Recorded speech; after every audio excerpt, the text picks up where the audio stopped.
ਦਰਸ਼ਕੋ break ਤੋਂ ਬਾਅਦ ਤੁਹਾਡਾ ਸਵਾਗਤ ਹੈ ਜੀ ਡਾਕਟਰ ਸਾਹਿਬ। ਹੁਣ ਆਪਾਂ ਅਗਲੇ ਇਸ਼ੂ ਬਾਰੇ ਗੱਲਬਾਤ ਕਰਾਂਗੇ, ਕੀ ਕਹਿਣਾ ਚਾਹੋਗੇ ਤੁਸੀਂ? ਦੇਖੋ, ਸਾਡੇ 3 ਸੈਗਮੈਂਟਸ, ਇੱਕ ਸੈਗਮੈਂਟ ਜਿਹੜਾ ਉਹ ਜ਼ਰੂਰ ਹੁੰਦਾ ਹੈ ਜੋ ਹਿੰਦੂਤਵਾਦੀ ਦਹਿਸ਼ਤਗਰਦੀ ਅੱਜ ਰੰਗ ਦਿਖਾ ਰਹੀ ਹੈ, ਔਰ ਕੋਈ ਦਿਨ ਐਸਾ ਨਹੀਂ ਹੁੰਦਾ ਜਦੋਂ ਕਿ ਕਿਤੇ ਨਾ ਕਿਤੇ ਕਿਸੇ ਨਾ ਕਿਸੇ ਹਿੰਦੂਤਵਾ ਗਰੁੱਪ ਨੇ ਕੋਈ ਨਾ ਕੋਈ ਐਸੀ ਕਾਲੀ ਕਰਤੂਤ ਨਾ ਕੀਤੀ ਹੋਏ। ਅੱਜ ਕੱਲ ਰਮਜ਼ਾਨ ਦਾ ਮਹੀਨਾ ਚੱਲ ਰਿਹਾ, ਜਿਹਦੇ 'ਚ ਸਾਡੇ ਮੁਸਲਮਾਨ ਭਰਾ ਭੈਣਾਂ ਰੋਜ਼ੇ ਰੱਖਦੇ ਨੇ। ਇਹ ਜਦੋਂ ਕਿ ਅਸੀਂ ਇਸਲਾਮ ਦੇ 5 ਪਿਲਰਸ ਦੀ ਗੱਲ ਕਰਦੇ ਤੇ ਇਹ ਰੋਜ਼ੇ ਰੱਖਣਾ ਜਿਹੜਾ ਹੈ ਇਹ ਉਸ ਦਾ ਹਿੱਸਾ ਹੈ ਔਰ ਮਕਸਦ ਇਹੀ ਹੈ। ਜਿਹੜੇ ਹਰ ਰੱਬ 'ਚ ਯਕੀਨ ਰੱਖਣ ਵਾਲੀਆਂ ਕੌਮਾਂ ਨੇ ਉਹਨਾਂ ਨੂੰ ਇਹੀ ਹਦਾਇਤ ਹੈ ਉਹਨਾਂ ਦੇ ਪੈਗੰਬਰਾਂ ਦੀ, ਗੁਰੂਆਂ ਦੀ, ਰਸੂਲ ਦੀ ਇਸਲਾਮ ਦੇ ਮਾਮਲੇ 'ਚ ਕਿ ਉਹ ਜਿਹੜਾ ਰੱਬ ਨੂੰ ਯਾਦ ਕਰਨ। ਔਰ ਇਹ ਜਿੱਥੇ ਅਸੀਂ ਪਹਿਲਾਂ ਗੱਲ ਕਰਕੇ ਹਟੇ ਹਾਂ ਪਹਿਲੇ ਹਿੱਸੇ 'ਚ ਕਿ ਜਦੋਂ ਤੁਸੀਂ ਦੇਖਦੇ ਹੋ ਕਿ ਕਿਤੇ ਅੱਗ, ਕਿਤੇ ਹਵਾ, ਕਿਤੇ ਫਲੱਡ, ਔਰ ਉਹਨਾਂ ਦਾ ਦੇਖਦੇ ਹੋ ਵੀ ਕਿਵੇਂ ਲੋਕ ਸਫ਼ਰ ਕਰਦੇ ਨੇ, ਤੇ ਇਹ ਤੁਹਾਡੇ ਲਈ ਇੱਕ ਸ਼ੁਕਰਾਨਾ ਵੀ ਹੁੰਦਾ ਹੈ ਕਿ ਤੁਸੀਂ ਸੁਰੱਖਿਅਤ ਹੋ, ਪਰ ਤੁਹਾਨੂੰ ਇੱਕ ਫੀਲਿੰਗ ਵੀ ਹੁੰਦੀ ਹੈ ਕਿ ਤੁਸੀਂ ਦੇਖੋ ਕਿ ਵੀ ਉਹਨਾਂ ਦੇ ਨਾਲ ਕੀ ਹੋ ਰਿਹਾ ਔਰ ਤੁਸੀਂ ਉਹਨਾਂ ਦੀ ਮਦਦ ਲਈ ਪਹੁੰਚਣਾ। ਇਸੇ ਤਰ੍ਹਾਂ ਜਦੋਂ ਤੁਸੀਂ ਭੁੱਖੇ ਰਹਿੰਦੇ ਹੋ, ਮਕਸਦ ਜਿੱਥੇ ਰੱਬ ਨੂੰ ਯਾਦ ਕਰਨਾ ਹੈ, ਉੱਥੇ ਅਹਿਸਾਸ ਵੀ ਹੈ ਕਿ ਜਿਨ੍ਹਾਂ ਨੂੰ ਜਿਹੜਾ ਭੋਜਨ ਨਸੀਬ ਨਹੀਂ ਹੁੰਦਾ, ਫੂਡ ਨਸੀਬ ਨਹੀਂ ਹੁੰਦਾ, ਔਰ ਈਵਨ ਡਿਊਰਿੰਗ ਦਾ ਡੇ ਪਾਣੀ ਵੀ ਨਹੀਂ ਪੀਤਾ ਜਾਂਦਾ, ਉਹਨਾਂ ਦਾ ਕੀ ਹੁੰਦਾ ਹੈ। ਔਰ ਫਿਰ ਤੁਸੀਂ ਸ਼ੁਕਰਗੁਜ਼ਾਰੀ 'ਚ ਹੁੰਦੇ ਹੋ ਬਾਈ ਦਾ ਐਂਡ ਆਫ ਦਾ ਡੇ, ਔਰ ਉਹਨੂੰ ਤੁਸੀਂ ਜਿਹੜਾ ਆਪਣਾ ਰੋਜ਼ਾ ਖੋਲ੍ਹਦੇ ਹੋ।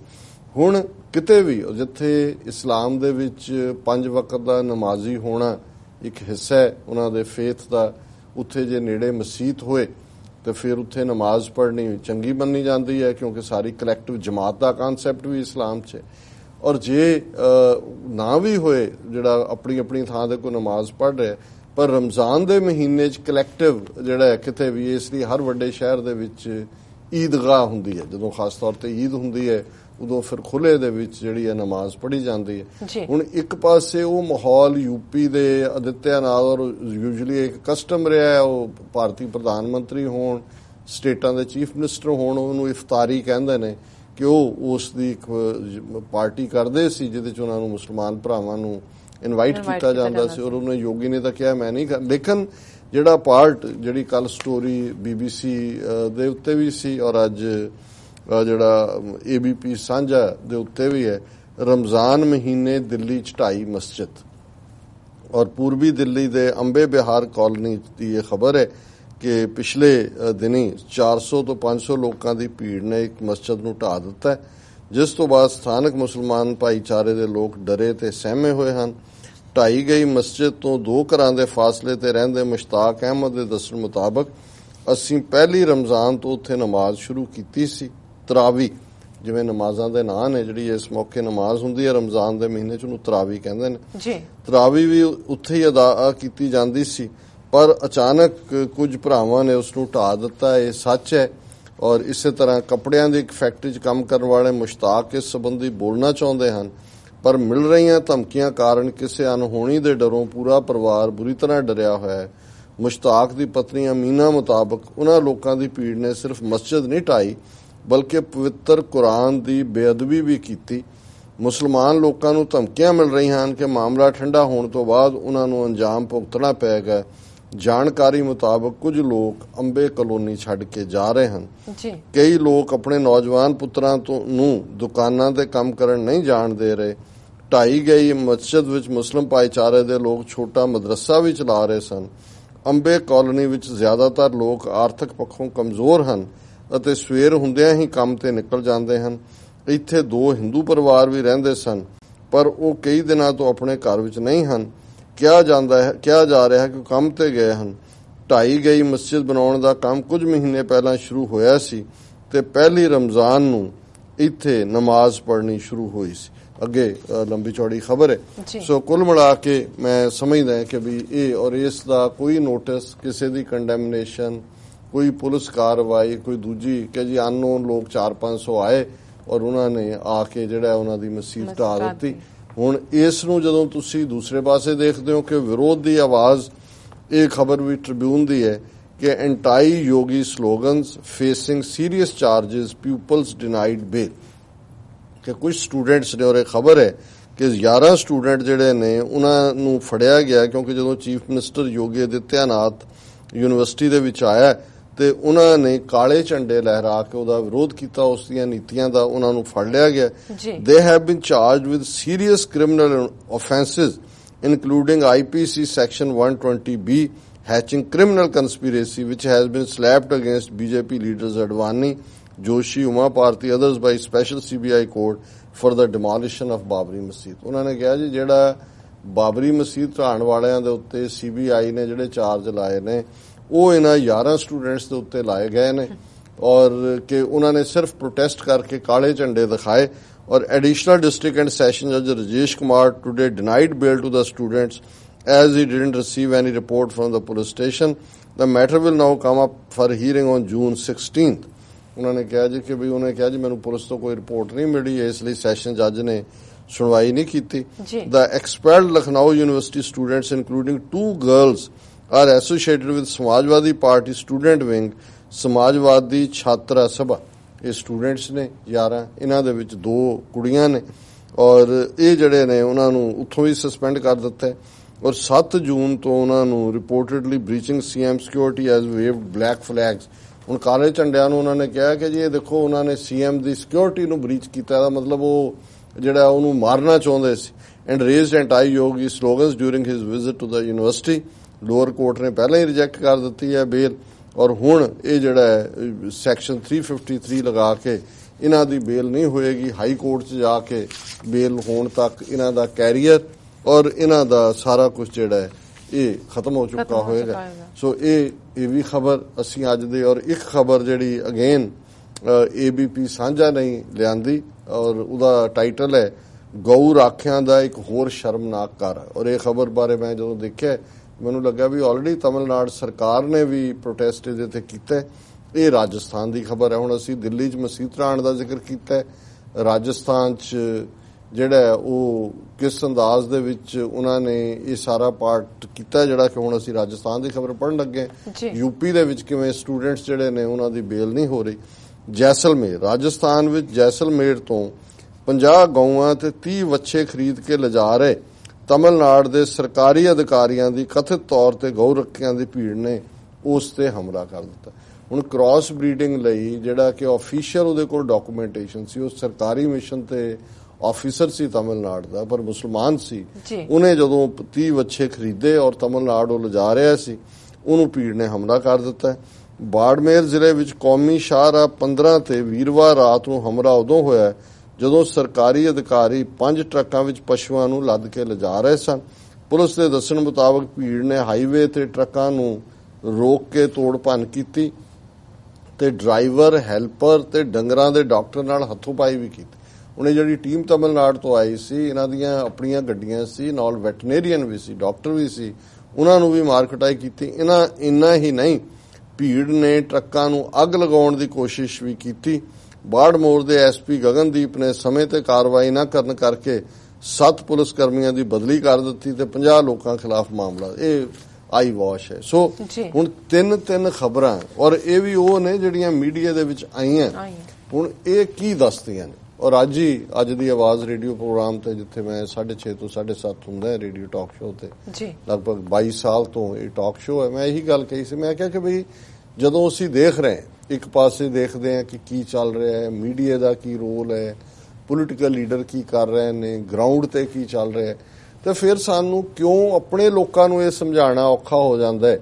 ਔਰ ਮੈਂ ਤਾਂ ਹੁਣ ਇਸ ਮਾਮਲੇ 'ਚ ਵੀ, ਜੇ ਮੈਨੂੰ ਯਾਦ ਹੈ ਸੰਤ ਪਿੰਡਾਂ ਵਾਲਿਆਂ ਦੀ ਗੱਲ ਕਿ ਵੀ ਤਵਲੀਨ ਸਿੰਘ ਜਿਹੜੀ ਬੜੀ ਫੁੱਲ ਆਫ ਹੇਟਰੇਡ, ਔਰ ਉਹਨੂੰ ਕਿਸੇ ਤਰੀਕੇ ਨਾਲ ਉਹਨੇ ਕੋਈ ਕਨੈਕਸ਼ਨ ਲੱਭ ਲਿਆ ਕਿ ਜੀ ਇੰਟਰਵਿਊ ਕਰਨਾ ਹੈ ਸੰਤ ਪਿੰਡਾਂ ਵਾਲਿਆਂ ਦਾ। ਉਹ ਆ ਗਈ, ਉਦੋਂ ਗੁਰੂ ਨਾਨਕ ਨਿਵਾਸ ਸੰਤ ਹੁੰਦੇ ਸੀ, ਔਰ ਉੱਥੇ ਉਹਨੂੰ ਉਸ ਤੋਂ ਪਹਿਲਾਂ ਉਹਦੇ ਆਉਣ ਤੋਂ ਸੰਤਾਂ ਨੂੰ ਦੱਸ ਦਿੱਤਾ ਉਹਨਾਂ ਦੇ ਕਿਸੇ ਜਾਣੂ ਨੇ ਕਿ ਇਹ ਹੈ ਸਿੱਖਾਂ ਦੀ ਕੁੜੀ ਹੈ, ਪਰ ਇਹ ਐਡਵੋਕੇਸੀ BJP ਤੇ ਇਹਨਾਂ ਦੀ ਹਿੰਦੂ ਤਵੀਆਂ ਦੀ ਜ਼ਿਆਦਾ ਕਰਦੀ ਹੈ। ਔਰ ਉਹ ਕਹਿੰਦਾ ਜੀ ਕੋਈ ਨਹੀਂ। ਜਦੋਂ ਤਵਲੀਨ ਸਿੰਘ ਆਈ ਤੇ ਉਹਨੇ ਇੰਟਰਵਿਊ ਸ਼ੁਰੂ ਕੀਤਾ ਤਾਂ ਉਹਨੇ ਪਹਿਲਾ ਸਵਾਲ ਹੀ ਇਹ ਪੁੱਛਿਆ ਕਿ ਜੀ ਤੁਸੀਂ ਹਥਿਆਰ ਰੱਖੇ ਹੋਏ ਨੇ, ਤੁਸੀਂ ਹਥਿਆਰ ਲੈ ਕੇ ਜਿਹੜਾ ਇਸ ਕੰਪਲੈਕਸ ਦੇ ਵਿੱਚ ਜਾਂਦੇ ਹੋ, ਤੁਸੀਂ ਹਥਿਆਰ ਕਿਉਂ ਰੱਖੇ ਹੋਏ ਨੇ? ਤੇ ਸੰਤਾਂ ਨੇ ਉਹਨੂੰ ਪੁੱਛਿਆ ਵੀ ਤੂੰ ਸਿੱਖਾਂ ਦੀ ਕੁੜੀ ਹੈ? ਉਹ ਕਹਿੰਦੀ ਹਾਂ, ਕਹਿੰਦਾ ਚੱਲ ਫਿਰ ਤੁਰਦੀ ਹੋ। ਜੇ ਤੈਨੂੰ ਇਹ ਨਹੀਂ ਪਤਾ ਸਿੱਖਾਂ ਦੀ ਕੁੜੀ ਹੋ ਕੇ ਵੀ ਹਥਿਆਰ ਸਿੱਖ ਕਿਉਂ ਰੱਖਦੇ ਨੇ ਤੇ ਫਿਰ ਅੱਗੇ ਗੱਲ ਕਰਨ ਦਾ ਫਾਇਦਾ ਨਹੀਂ। ਤੇ ਮੈਂ ਵੀ ਹੁਣ ਇਸ ਕਨਕਲੂਜਨ ਤੇ ਆ ਰਿਹਾ ਕਿ ਵੀ ਮੈਂ ਹੁਣ ਜਦੋਂ ਮੈਂ ਸੀ ਲਾਸਟ ਵੀਕ ਐਟਲਾਂਟਾ ਜਾਰਜੀਆ, ਇੱਕ ਬੜੇ ਪੜ੍ਹੇ ਲਿਖੇ ਸੱਜਣ ਜਿਹੜੇ ਬਾਹਰ ਗੁਰਦੁਆਰਾ ਸਾਹਿਬ ਤੋਂ ਦੀਵਾਨ ਤੋਂ ਬਾਅਦ ਮੇਰੇ ਨਾਲ ਗੱਲ ਕਰਨ ਲੱਗੇ, ਮੈਨੂੰ ਸੁਝਾਅ ਦੇਣ ਲੱਗੇ ਕਿ ਜੀ ਦੇਖੋ ਇਹ ਹੈ ਕਿ ਵੀ ਬਹੁਤ ਚੰਗਾ, ਅਸੀਂ ਤੁਹਾਨੂੰ ਫੇਸਬੁੱਕ ਤੇ ਵੀ ਦੇਖਦੇ ਹਾਂ, ਅਸੀਂ ਐਡਮਾਇਰ ਵੀ ਕਰਦੇ ਹਾਂ, ਤੁਹਾਡੀ ਪ੍ਰੈਜੈਂਟੇਸ਼ਨ ਵੀ ਬੜੀ ਜ਼ਬਰਦਸਤ ਹੁੰਦੀ ਹੈ, ਤੁਸੀਂ ਦਲੀਲ ਨਾਲ ਗੱਲ ਕਰਦੇ ਹੋ।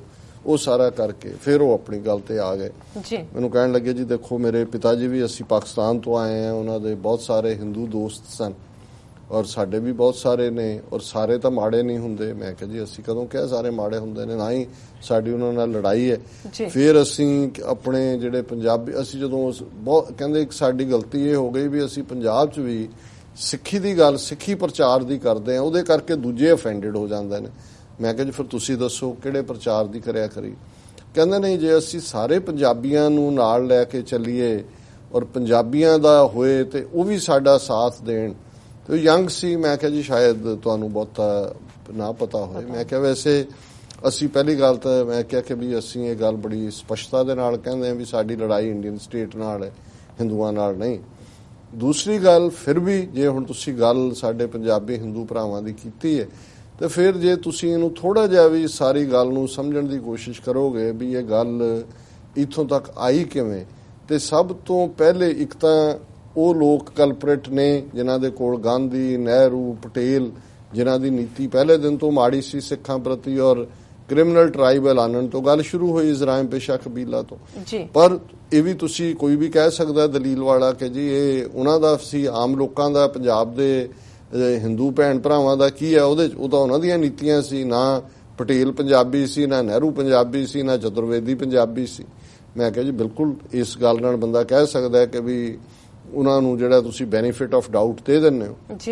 ਮੈਂ ਕਿਹਾ ਪਰ ਇਹ ਟ੍ਰੈਜਡੀ ਤਾਂ ਪਹਿਲੀ ਜਿਹੜੀ ਪੋਲੀਟੀਕਲੀ ਸ਼ੁਰੂ ਹੁੰਦੀ ਹੈ 1951 'ਚ, ਪਹਿਲੀ ਮਰਦਮਸ਼ੁਮਾਰੀ ਜਦੋਂ ਹੁੰਦੀ ਹੈ ਸਾਡੇ ਇਹ ਪੰਜਾਬੀ ਹਿੰਦੂ ਭੈਣ ਭਰਾ ਆਪਣੀ ਮਾਂ ਬੋਲੀ ਹਿੰਦੀ ਲਿਖਵਾਉਂਦੇ ਨੇ ਔਰ ਪੰਜਾਬੀ ਬੋਲ ਕੇ ਲਿਖਵਾਉਂਦੇ ਨੇ। ਉਹਨਾਂ ਨੂੰ ਕਹਿ ਰਹੇ ਨੇ ਕਿ ਲਿਖੋ ਜੀ, ਹਾਂਜੀ ਹਮਾਰੀ ਜਿਹੜੀ ਹੈ ਸਾਡੀ ਬੋਲੀ ਹਿੰਦੀ ਹੈ ਜੀ।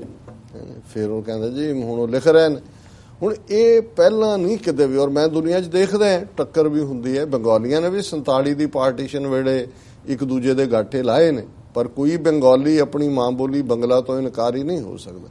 ਉਹ ਲੈਂਗੁਏਜਿਸ ਜਿਹੜੀਆਂ ਸਦੀਆਂ ਤੋਂ ਹਿਬਰੀਓ ਯਹੂਦੀਆਂ ਦੀ ਲੈਂਗੁਏਜ ਸੀ, 3000 ਸਾਲ ਕੁੱਟ ਖਾਂਦੇ ਰਹੇ, ਪਰ ਔਰ ਉਹਨਾਂ ਤੋਂ ਵਧੀਆ ਅੰਗਰੇਜ਼ੀ ਕੌਣ ਬੋਲਦਾ ਹੈ ਜਾਂ ਹਰ ਜ਼ਬਾਨ 'ਚ ਹਰ ਦੁਨੀਆ 'ਚ ਬੈਠੇ ਨੇ। ਪਰ ਉਹਨਾਂ ਦਾ ਜਦੋਂ ਮੁਲਕ ਵੀ ਆਇਆ ਉਹਨਾਂ ਨੇ ਪਹਿਲੀ ਗੱਲ ਆਪਣੀ ਜ਼ਬਾਨ ਮਦਰ ਟੰਗ ਹਿਬਰੀਓ ਨੂੰ ਖੜਾ ਕੀਤਾ। ਈਵਨ ਅਸੀਂ ਤਾਂ ਪਾਰਲੀਮੈਂਟ ਵਰਗੇ ਸ਼ਬਦ ਵੀ ਇਸਤੇਮਾਲ ਕਰਦੇ ਹਾਂ, ਉਹ ਜਦੋਂ ਆਪਣੇ ਪਾਰਲੀਮੈਂਟ ਦੇ ਲਈ ਔਰ ਦੂਸਰੇ ਦੇ ਲਈ ਵੀ ਇਸਤੇਮਾਲ ਕਰਦੇ ਨੇ। ਉਹ ਕੋਈ ਅੰਗਰੇਜ਼, ਉਹਨਾਂ ਨੇ ਬਿਲਕੁਲ ਜਿਹੜੀ ਹਿਬਰੀਓ ਜ਼ਬਾਨ ਹੈ, ਹਿਬਰੀਓ ਜ਼ਬਾਨ ਤੇ ਬੇਸਡ ਉਹਨਾਂ ਨੇ ਆਪਣਾ ਸਾਰਾ ਨੋਮਨਕਲੇਚਰ ਬਣਾਉਣ ਦੀ ਕਾਰਵਾਈ ਵੀ ਹਿਬਰੀਓ ਦੇ ਵਿੱਚ ਹੁੰਦੀ। ਸੋ ਕੁੱਲ ਮਿਲਾ ਕੇ ਮੈਂ ਇਹ ਸਮਝਦਾ ਹਾਂ ਵੀ ਸਾਡਾ ਦੁਖਾਂਤ ਪੰਜਾਬ ਦਾ 1951 ਸ਼ੁਰੂ ਹੁੰਦਾ ਔਰ ਉਹ ਰਿਪੀਟ ਹੋਇਆ 1961 'ਚ ਵੀ, 1971 'ਚ ਵੀ, ਔਰ 1966 ਜਦੋਂ ਹੁੰਦਾ ਹੈ ਕਿ ਜੀ ਪੰਜਾਬੀ ਬੋਲਦੇ ਇਲਾਕੇ ਬਾਹਰ ਕੱਢ ਦਿੱਤੇ ਜਾਂ ਸਿਰਫ ਸਿੱਖ ਮੈਜੋਰਿਟੀ ਏਰੀਏ ਰਹਿ ਗਏ। ਉਹਦਾ ਇੱਕ ਰੀਜ਼ਨ ਇਹੀ ਸੀ ਕਿ ਵੀ ਬੋਲੀ ਜਿੱਥੇ ਹਿੰਦੂ ਪੰਜਾਬੀ ਬੈਠੇ ਸੀ ਉਹਨਾਂ ਨੇ ਹਿੰਦੀ ਲਿਖਾਈ, ਔਰ ਉਹ ਜ਼ਾਹਰ ਹੈ ਕਿ ਕੋਈ ਹਰਿਆਣੇ 'ਚ ਚਲੇ ਗਏ ਇਲਾਕੇ, ਕੋਈ ਹਿਮਾਚਲ ਚਲੇ ਗਏ। ਉਹ ਸਾਰੀ ਗੱਲ ਸੁਣਨ ਤੋਂ ਬਾਅਦ ਕਹਿੰਦੇ ਜੀ ਹਾਂ ਗੱਲ ਤਾਂ ਤੁਹਾਡੀ ਠੀਕ ਹੈ, ਪਰ ਫਿਰ ਵੀ ਸਾਨੂੰ ਇੱਕ। ਸੋ ਜਦੋਂ ਤੁਸੀਂ ਇਸ ਲੈਵਲ ਤੱਕ ਜਾਂਦੇ ਹੋ, ਸੋ ਮੈਂ ਇਹ ਆਲਮੋਸਟ ਫੈਸਲਾ ਹੀ ਕੀਤਾ ਹੋਇਆ ਕਿ ਕੋਈ ਗੈਰ ਸਿੱਖ ਮੈਨੂੰ ਪੁੱਛੇ ਕੋਈ ਕਿ ਵੀ ਖਾਲਿਸਤਾਨ ਇਹ ਕੀ ਹੈ, ਉਹਨੂੰ ਮੈਂ ਐਕਸਪਲੇਨ ਜ਼ਰੂਰ ਕਰਦਾ। ਤੇ ਜਿਸ ਸਿੱਖ ਨੂੰ 33 ਸਾਲ ਬਾਅਦ ਵੀ ਇਹ ਸਮਝ ਨਹੀਂ ਆਈ ਕਿ ਵੀ ਸਾਨੂੰ ਕਿਉਂ ਮੁਲਕ ਚਾਹੀਦਾ ਹੈ ਜਾਂ ਸਾਡਾ ਉੱਥੇ ਗੁਜ਼ਾਰਾ ਨਹੀਂ ਹੋ ਸਕਦਾ, ਉਹਨੂੰ ਅਸੀਂ ਅੱਧੇ ਘੰਟੇ 20 ਮਿੰਟ ਜਾਂ ਘੰਟੇ 'ਚ ਵੀ ਉਹਨੂੰ ਕੀ ਸਮਝਾ ਸਕਾਂਗੇ। ਔਰ ਮੈਂ ਜਦੋਂ ਸਟੂਡੈਂਟਸ ਨਾਲ ਵੀ ਇੰਟਰੈਕਟ ਕੀਤਾ ਉਹਨਾਂ ਨੂੰ ਮੈਂ ਕਿਹਾ ਜੀ ਜੋ ਮੈਂ ਕਹਿ ਰਿਹਾ ਇਹਦੇ ਤੇ ਬਿਲੀਵ ਨਾ ਕਰੋ, ਤੁਸੀਂ ਜਾਓ ਘਰ, ਤੁਹਾਡੇ ਕੋਲ ਜਾਣ ਕੇ ਖੁਦ ਰਿਸਰਚ ਕਰੋ, ਖੁਦ ਲੱਭੋ, ਔਰ ਫਿਰ ਤੁਸੀਂ ਵੀ ਇਸ ਕਨਕਲੂਜਨ ਤੇ ਹੀ ਪਹੁੰਚੋਗੇ ਕਿ ਵੀ ਅਸੀਂ ਇਨਫ ਇਜ਼ ਇਨਫ, ਸਾਡੇ ਨਾਲ ਜੋ ਹੋ ਗਿਆ ਔਰ ਸਾਡੀ ਸਰਵਾਈਵਲ ਜਿਹੜੀ ਹੈ ਉਹ ਆਪਣੇ ਘਰ ਦੇ ਨਾਲ ਹੈ। ਸੋ ਕੁੱਲ ਮਿਲਾ ਕੇ ਇਹੀ ਗੱਲ ਅਸੀਂ ਰੋਜ਼ਾਨਾ ਮੰਡੇ ਥਰੂ ਫਰਾਈਡੇ ਇਹੀ, ਇਹਨੂੰ ਤੁਸੀਂ ਜਾਪ ਕਹਿ ਲਓ, ਇਹਨੂੰ ਸਿਮਰਨ ਕਹਿ ਲਓ, ਇਹਨੂੰ ਮੰਤਰ ਕਹਿ ਲਓ, ਕੁਛ ਕਹਿ ਲਓ ਕਿ ਖਾਲਿਸਤਾਨ ਤੋਂ ਬਿਨਾਂ ਸਾਡਾ ਕੋਈ ਮਸਲਾ ਹੱਲ ਨਹੀਂ ਹੋਣਾ। ਔਰ ਇਹ ਜੇ ਗੱਲ ਸਮਝ ਆ ਜਾਏਗੀ ਜਲਦੀ ਬਚਾਅ ਹੋਏਗਾ, ਕੁਝ ਯਤਨ ਵੀ ਕਰਾਂਗੇ।